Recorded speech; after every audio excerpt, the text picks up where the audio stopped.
everyone, and welcome back to the Cabral Concept. I'm Stephen Cabral, board-certified naturopathic doctor, and I want to thank everyone who joined me yesterday on our first Cabral HouseCall of the weekend. We have our second edition coming up today, and hopefully you tuned in because we answered a lot of new questions. And I really do like that because I know a lot of people are going back and listening to previous podcasts, which I do recommend because a lot of the answers are already there. And the nice thing is I will be able to link back to all of those shows. We've done 463 already. Today is 464. And so it allows me just a little bit of a database to point people to, which I think is great. And then in the future, when my new book comes out, that's kind of the healing process that I recommend everyone start with. So, I know that not everyone's going to be able to meet with myself or a health coach.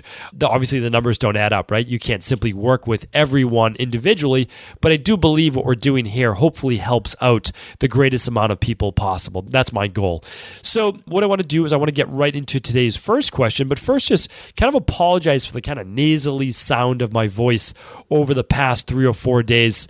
I do record, obviously, my podcast a few days in advance to make sure they're always ready every single morning. I publish them on demand right away at 3:30 a.m. Eastern time.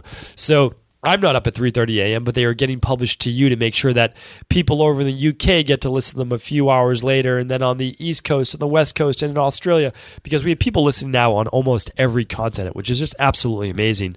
I really do appreciate that. Very grateful for all of our listeners out there. But I got this sinus-based issue about a week ago now, and it's all cleared up except this nagging inflammation, which I haven't had for quite some time in my right nostril.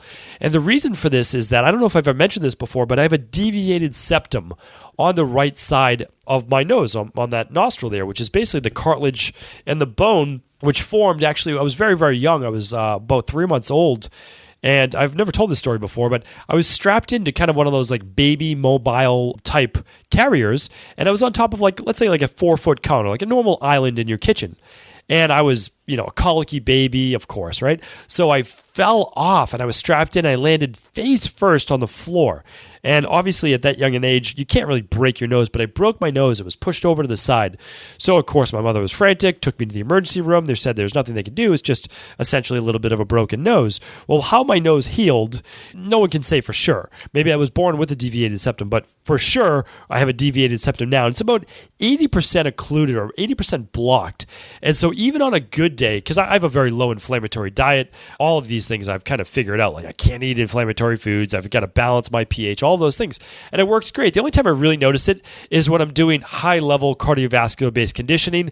I simply can't get my nose on that right side to act as big of a turbine that it should be to bring oxygen into my body. And I start breathing through my mouth a little bit more, which isn't great. So, that's one issue, but usually that doesn't really affect me because, I'm no longer a competitive athlete or anything like that. I'm out of all of those things. I do athletics, but I don't compete at that high level where it's really that big of an issue.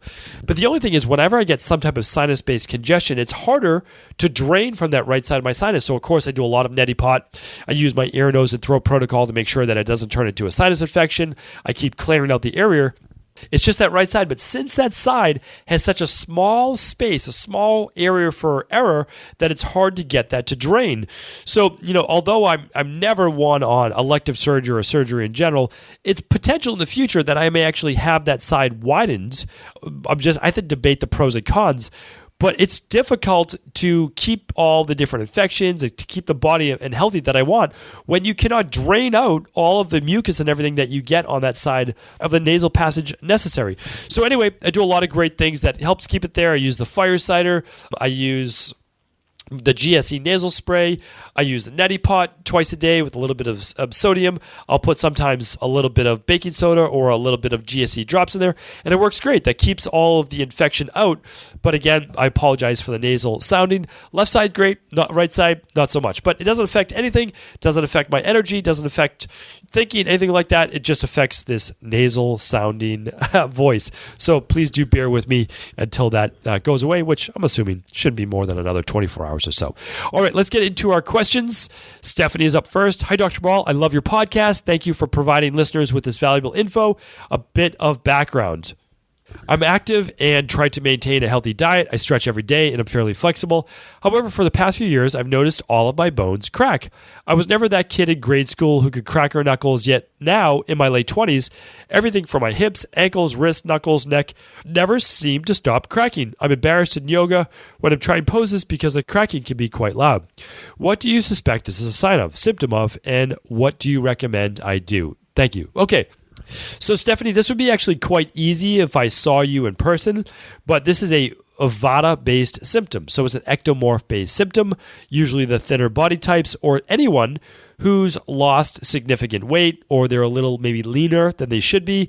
This gets into what's called a Vata sign, and it's also a sign that the synovial joint fluid, so it could be little gas or bubbles or things like that in the synovial joint fluid that causes this type of cracking. It can be anywhere in the body, but yes, most pronounced when people do crack their knuckles. A lot of times when people squat down, it happens in the knees as well. Typically, it leads to nothing. Typically, there's no issues around this. However, what I'm recommending are increasing your healthy gluten-free starches, increasing your healthy fats, and what I would do as well as make sure you get enough vitamin D as well enough magnesium. Both of those things have been shown to help with this popping and jointing as well, at least from an anecdotal level. What else would I recommend? I would also recommend looking potentially at a glucosamine, chondroitin, as well as MSM-based supplement, maybe something with hyaluronic acid as well. Those particular things are good for the joints. They need to be used for at least 4 to 6 weeks to see any benefit, and you could try that for an 8 to 12-week trial to see if that helps as well, while you're increasing your good starches, your fruits, and your healthy fats, such as maybe some ghee. That's very recommended in Ayurvedic medicine for the Vata body type, as well as coconut oil, if you eat fish, good quality fish, wild-caught fish, and that should help. Okay, Tim's up next. Thank you for your podcast on CBD oil. Simply put, does smoking or vaping homegrown organic weed give you the same benefits as CBD oil? Okay, Tim, let me give you the benefits, pros and cons for CBD oil versus THC, and then I'll let you decide yourself. Okay, so both THC and CBD. So please, if you didn't hear episode 452, so StephenCabral.com/452, what drug companies don't want you to know about CBD oil, it was one of our most popular podcasts of all time. And it subsequently led to just really an outpouring of thank yous, of just kind of destigmatizing the whole hemp oil-based industry in general. I highly recommend it. You know, it's something that I couldn't talk about for a while. I was really in the gray area with naturopaths talking about using CBD oil, but now it's legal in all 50 states.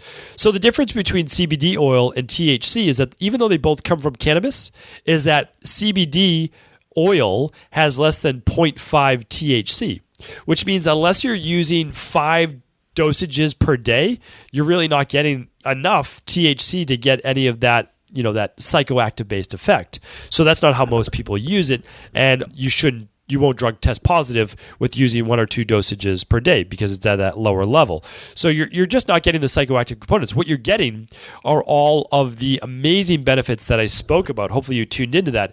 Everything from anti-cancer, anti-inflammatory, anti-fibromyalgia, lowering of diabetes, arthritis, HIV, chronic pain, PTSD, OCD, anxiety, epilepsy, Alzheimer's, dementia, brain-based issues, cognitive issues, ADD, ADHD, autisms in kids. And that's just off the top of my head. I mean, it's unbelievable. And I'm going to do another follow-up show just because I can't answer every house call question on this, but we've been gotten a lot of questions on how do I use this specifically? What do I use it with? And so I'll go into that. But right now, the difference so here's the thing. THC and CBD, when you smoke marijuana, you're getting both. Okay? So marijuana, as well as just using CBD oil, will help protect against some forms of cancer. It will help with nausea, reducing pain. It will help with, THC helps the most with appetite, okay? But they both do all the rest. The other thing about THC is that it can be antimicrobial. THC then is the same as CBD as an antidepressant, at relieving spasms, as relaxing the muscles, at protecting the nervous system, at reducing inflammation, at reducing or relieving Crohn's-based disease, and as an antioxidant. However, CBD does all of the same of those, except for increase in appetite. Except CBD, in addition to just using THC, does not cause drowsiness. It can reduce anxiety. It can reduce seizures and epilepsy. It's a natural antibacterial. It's used for diabetes and blood sugar improvement. It improves blood circulation. It improves psoriasis. It helps to stimulate new bone growth. It helps with autoimmune diseases, namely rheumatoid arthritis. It works as an antipsychotic, okay? Not a psychoactive component, but as an antipsychotic for mood-based disorders. And really, the amazing benefits I found myself personally using over the last 6 months are just an overall calming of the sympathetic nervous system, really mood-based in terms of relaxing. It's a fantastic product. I mean, it's one of those products where you use, and you just use a half a dropper. You can use more if you want, but ours is 5 times the potency, so you don't spend the extra money. You just get the higher potency, and it's organic, so you're not getting pesticides and all those other types of things. Amazing. It's just a great product, and it's, I mean, anti-cancer effects are enough to use it alone. So again, you're going to get the benefits of smoking marijuana, but really just by using CBD. Will you get those by vaping weed, as you say? Yes, without a doubt, but you won't get all the other ones of a straight CBD. Okay, unless you're using a strain of cannabis that has a higher level, meaning like 20 milligrams plus of cannabidiol of the CBD. So hopefully that makes sense. So yes, you'll get benefit by smoking weed, but remember, you could get all the benefits of that you want, but not have to get the psychoactive components or the drug-like effects or the potential lowering of testosterone, those types of things as well. So, use marijuana the same way you would use alcohol if you choose to. Just keep in mind, it is a drug. Now, there are benefits to that. You can enjoy that, but just don't think that there's no negative side effects. But there really isn't a lot of negative side effects, any that we found, to using CBD oil. So hopefully that helps. And again, I'll link that up in the show notes, but you can just go to stevecabral.com/store for an information page. You never have to buy it, no doubt about it, but you could just get a whole information page on it at the store as well. Okay, so up next is Tanya. Hello, questions on pre and probiotics. Are prebiotics necessary to getting better while suffering with SIBO, yeast, bacteria, or parasites? Which one do you recommend and when to take? I have heard AM before breakfast or PM before bed. This always confuses me. Can you take your pre and probiotic supplement at the same time? He was so that she just goes and name a doctor. I'm not going to name the doctor's name because she says it might be a scam. I'd rather not disparage anyone. Okay. So here's the thing. I did a whole show on prebiotics and probiotics. And what I'd rather you do is just listen to that whole show because you're going to get a lot more background on that. So let's see if we can find that for you right now. Okay, so since I can't find that right off the top of my head as well as looking at my giant spreadsheet of previous podcasts, what I'll do is I will link that up in the show notes today. Please do feel free to check that out because really prebiotics are very, very important for your health. However, we never use prebiotics in terms of adding them to nutritional supplements. Very, very rarely, like 1% of the time. And the reason is this, is that you can get all the prebiotics that you need through good, healthy, quality foods, typically fruits and vegetables. So we don't need to add extra prebiotics to that. And also, in my opinion, and again, this is what we specialize in is gut health, you never want to use prebiotics when dealing with SIBO, Crohn's, colitis, IBS, any type of SIBO or yeast-based bacterial issue. And the reason is this. You cannot always decide which strains of bacteria or yeast. Remember, there's more than just Candida albicans in your gut. You can't decide what's always going to selectively feed good bacteria versus bad bacteria. We find that people don't do well with prebiotics until they've removed the majority of the excess bacterial overgrowth as well as yeast overgrowth. And then, and only then, when we begin to add back in good strains of probiotics, meaning good bacteria, can then we feed that selectively with good prebiotics. And the prebiotics, again, you can use powerful prebiotics such as the cruciferous-based vegetables, such as gluten-free starches, like namely sweet potatoes, yams, squash. You could also use garlic and onion, which are very, very powerful prebiotics as well. But it's also why people don't do well in the beginning. They cause cancer. Sorry, they cause gas and bloating. Not quite cancer, which is a good thing, but gas and bloating is pretty bad as well. So it's very, very simple. I mean, we tell you exactly what to do on our Candida protocol, and it's this. It gives you the list of foods that will not act as a prebiotic. They will not feed bacterial overgrowth and yeast overgrowth. And this has just been developed over years, and it works fantastically well. We haven't changed it in 4 years because we don't need to. Like, it works to the very highest level possible. We work from gentlest to strongest, so there isn't going to be a lot of issues. And we add in the prebiotics starting after week 8, and it's 12-week total. And then after 12 weeks, you can pretty much eat whatever you want. Most people don't have an issue then, again, eating many different types of foods and even their favorite cheat meals. We take people from eating maybe like a half a dozen foods that they don't react to be able to eat really whatever they want. And that's because we systematically remove all of the stuff that shouldn't be there and then very gently repopulate the gut with one strain at a time, and then 5 or 6 strains, and then a dozen strains, and then keep growing from there. And again, we have great clinical results from it, and I know it would work for you as well, but no, I would not use prebiotics in the beginning. It does not make any sense. Okay. But yes, you can take them in the morning and before bed away from food. Taylor's up next. Hi, Dr. Cabral. I'm wondering your suggestions to avoid die-off symptoms from your parasite cleanse and candida protocol. I tend to get constipated when the die-off happens, causing miserable symptoms. What are your suggestions to keep the bowels moving and prevent die-off? Okay, really great question. So die-off happens when you kill too many bacteria, parasites, or yeast-based fungal markers too quickly, and your body's not able to excrete them or remove them as fast as it needs to, and it creates it's called a Herxheimer reaction. And that was first found out about actually with using antibiotics, I believe, because antibiotics, obviously antibacteria antibiotics, kill off bacteria very, very quickly. So it can be, they can be massive die-off symptoms. Well, just to put your mind at ease, with our candida, parasite, SIBO-based, bacterial overgrowth-based protocols, we work from gentlest to strongest. So I actually just mentioned that a little bit in my last question, which I didn't even know was kind of coming. But what you're doing is month 1, the first 4 weeks for the candida protocol, we're using our gentlest products to gently kill off bacteria and yeast.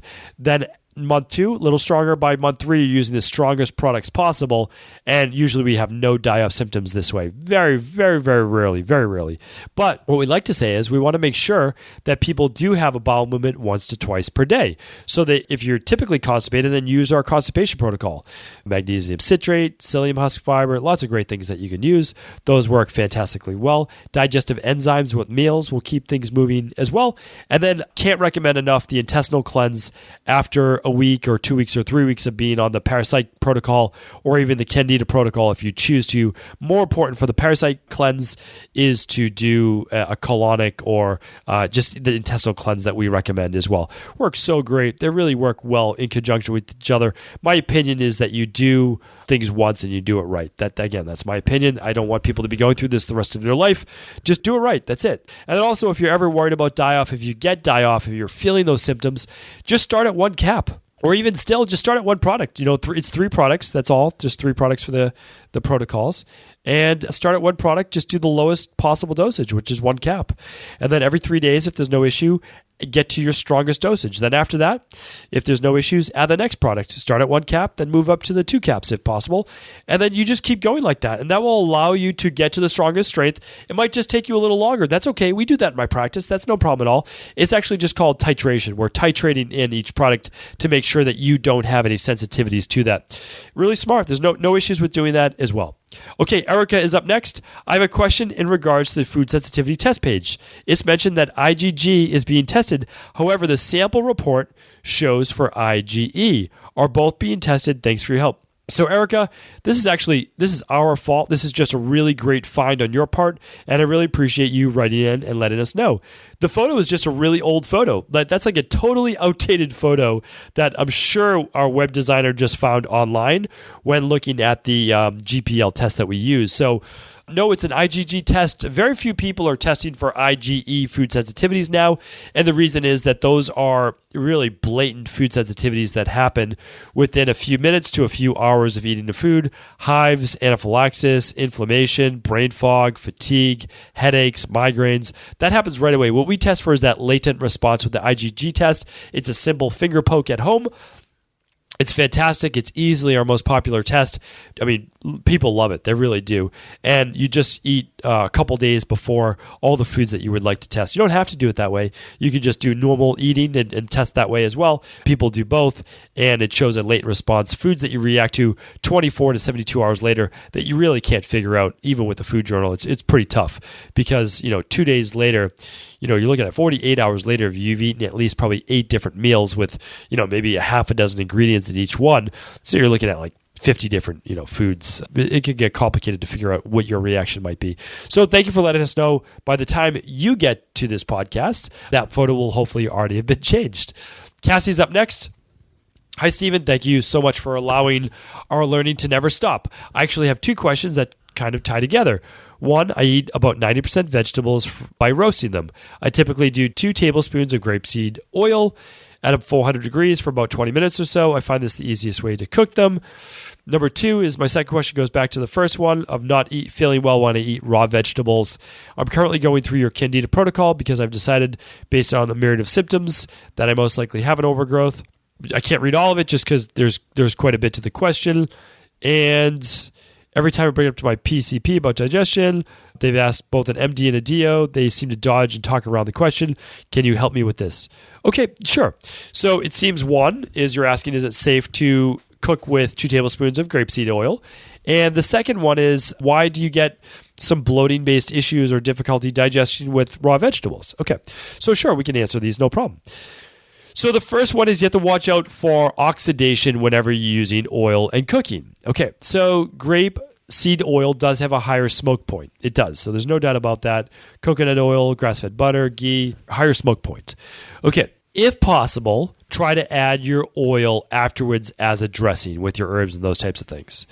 If no matter what you have to cook with oil, well, grapeseed oil is a better one to cook with.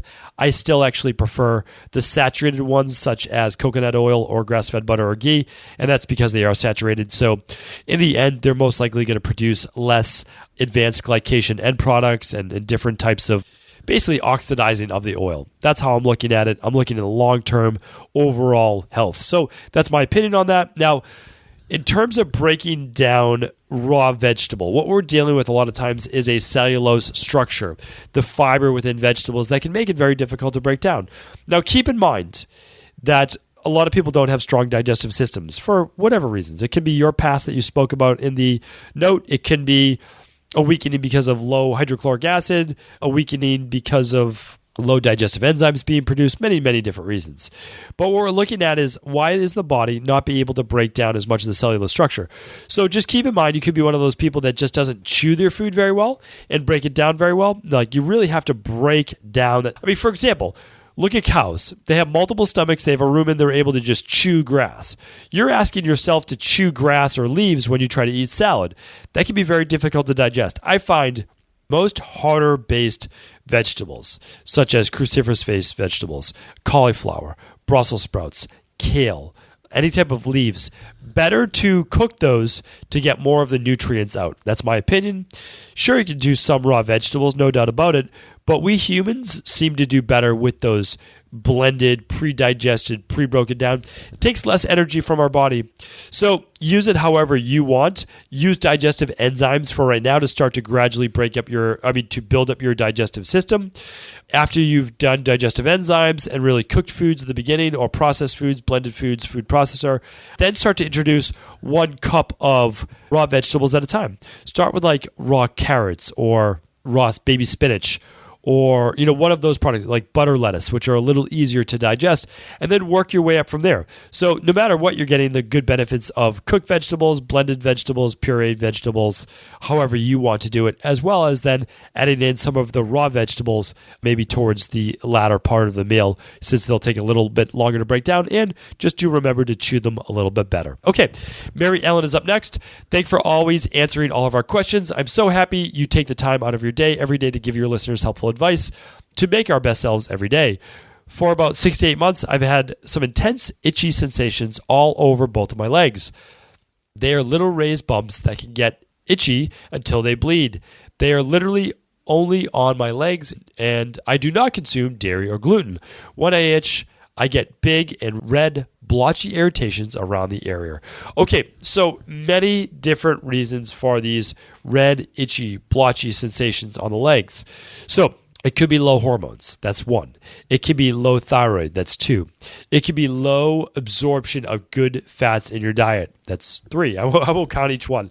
It can actually be more wintertime when your body is becoming a little bit more dehydrated because of the heat. If you live in these, environments like New England or a little further north where we're using heat inside and you're using hot water, that could be one.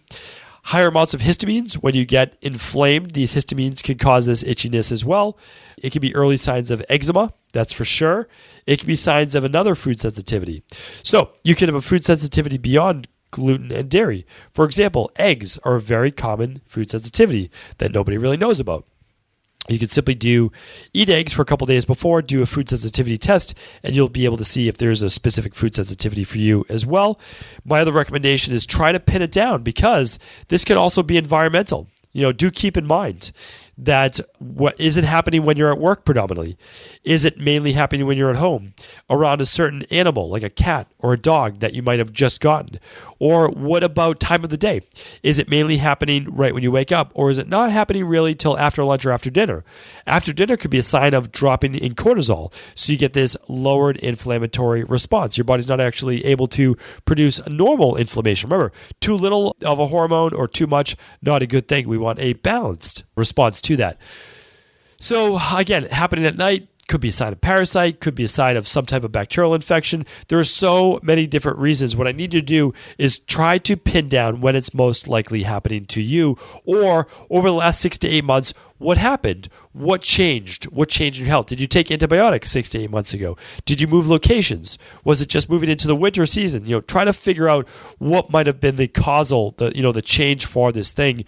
And then for now, at least in the temporary, try to use a coconut oil.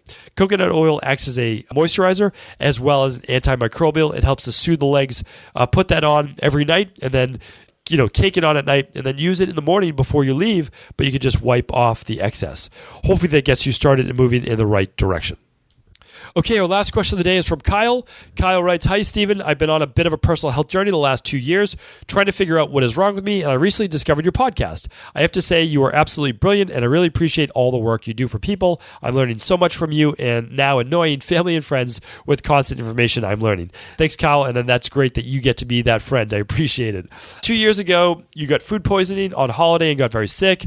A local doctor filled me up with antibiotics, running up and down. Again, I'm not going to read this whole question, but it looks like you're producing more mucus or bile-like substance. You have to go to the bathroom or running to the toilet 5 times or so, not to be too graphic. See a bit of a weak gut. Being prescribed antibiotics for acne a few years ago. Diet wasn't as great. My GP seems more interested in curing my symptoms, unfortunately not helping the cause. A little bit of allergies now, fungal nail infections, runny blocked nose, hairs thinning, bouts of fatigue. Okay, so let's try to sum this up. Basically, it sounds like you have, yes, a big gut issue. You absolutely could have something called Clostridium difficile. C. diff, as it's more popularly said. You could have fungal-based overgrowth. You could have SIBO. You certainly have something called IBS, which is not a disease. It's simply a lumping together of symptoms called irritable bowel syndrome. It just means your bowels are irritable. Of course they are, right? So here's what we need to do. We need to look at the underlying root causes. My highest recommendation is running an organic acids test. If you are in the US or Canada, you can easily run that lab through us. You get me looking over your lab, you give me giving you recommendations, and then you have one of our health coaches taking you through it. Or you can move right into our Candida and bacterial overgrowth protocol. That will absolutely help with that. And again, we see this all the time. My recommendation is you need to resolve this for a gut-based level. When you resolve it from a gut-based level, inflammation levels will drop. Fatigue will start to subside because your immune system isn't on 24 hours a day. You're actually getting to decrease it because now your gut is getting healed. You will then begin to seal up your gut. and you will help with all of these issues pertaining to bacterial and fungal-based overgrowth. I've answered this many previous podcasts, so please go back and listen to those previous podcasts as well, since we do go into that. I'm telling you right now, if you are running to the toilet 5 times a day, if you're getting the digestive-based issues, if you're starting to see it now come through acne or allergies or any of these things, I mean, you're really talking about increased intestinal permeability, leaky gut. There's no other way than to go for that root cause level of fixing your gut. Look at the organic acid test, or just get right into the organic, or get into the Candida and bacterial overgrowth protocol. Looking forward to hearing that success story. In just such a very short period of time, we help people get better using both of those modalities. So hopefully that helps. And thank you everyone for tuning into another Cabral Concept and another house call. We do appreciate each and every one of your listens. I hope you've had a great weekend, and please tune back in tomorrow for our Motivation and Mindset Monday that's going to get you started on the right foot for the week. Thank you for just tuning into the Cabral Concept. I really do appreciate each and every one of your listens and referrals. And that's why when I'm able to, I try to bring you listener-only specials at the end of each show. This month, during the month of May 2017, I'd like to introduce you to one of my favorite home and office all-natural detoxification products. It's called a natural crystal salt lamp, and it's been used for thousands of years to organically purify the air around you using negative ions. I have one at my own home in my living room, and not only does it give off a calming glow, but it's a great conversation piece as well. And if you were to come to our Boston Wellness Center, you'd find a Himalayan sea salt lamp in each of our health spa treatment rooms. I can't wait to share more details about the benefits of crystal salt lamps with you in the future, but for right now, I'd like to let you know how you can get one on me. Every purchase of over $100 at StephenCabral.com/store will receive a stunning brand new Himalayan sea salt lamp shipped directly to your door free of charge. This was voted as our top request on our support page, and I can't wait to send one to you. For photos and details, simply go to StephenCabral.com/store.